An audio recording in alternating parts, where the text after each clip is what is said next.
સવારે વહેલા 6 વાગે ચા પીને બાઇક લઈને નીકળીને રોડ ટુ હેવન ઉપર અમે સનરાઈઝ જોયો. ત્યાં બાઇક સાથે બહુ બધી ફોટોગ્રાફી કરી અને ત્યાં સાયકલિંગ કરવાની પણ કંઈક અલગ જ મજા છે. પછી અમે રિટર્ન આવ્યા, ત્યાં ચા નાસ્તો કર્યો, પેકિંગ કર્યું, ચેકઆઉટ કર્યું અને બસમાં નીકળ્યા. પણ માહોલ શાંત હતો. એક જગ્યાએ ઊભા રહ્યા, ત્યાં અમે ચા પીધી, જેઠાલાલ સાથે દાબેલી ખાધી અને પછી અગેન નીકળ્યા. પણ હવે જોવો માહોલ, લોકો કેટલા તોફાને ચડ્યા છે, ડાન્સ, તોફાન, મસ્તી. બસ એવી રીતે જ અમે પહોંચી ગયા ભુજ.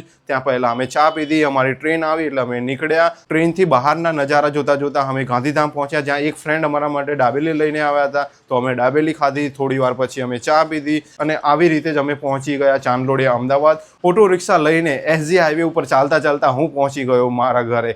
કચ્છની ટ્રીપ બહુ સુંદર રહી. ત્યાં લગભગ 40 જેટલા ક્રિએટર્સ આવ્યા હતા. એ બધા પાસેથી મને ઘણું બધું શીખવા મળ્યું. ત્યાં એક ફ્રેન્ડ મને મળ્યો જે નોઈડાથી બાઇક ટ્રીપ કરીને આવ્યો હતો. તો મેં એને અમદાવાદનું ફૂડ અને કેટલીક જગ્યાઓ વિઝિટ કરવા માટે ઇન્વાઇટ કર્યો. એ અત્યારે મારા ઘરે છે, આરામ કરી રહ્યો છે. તો અમે બંને નેક્સ્ટ ડે અમદાવાદની કેટલીક જગ્યાએ ફરવાના છીએ. સો દેટ્સ ઇટ ફોર ટુડે. આપણે મળીએ આવતીકાલે.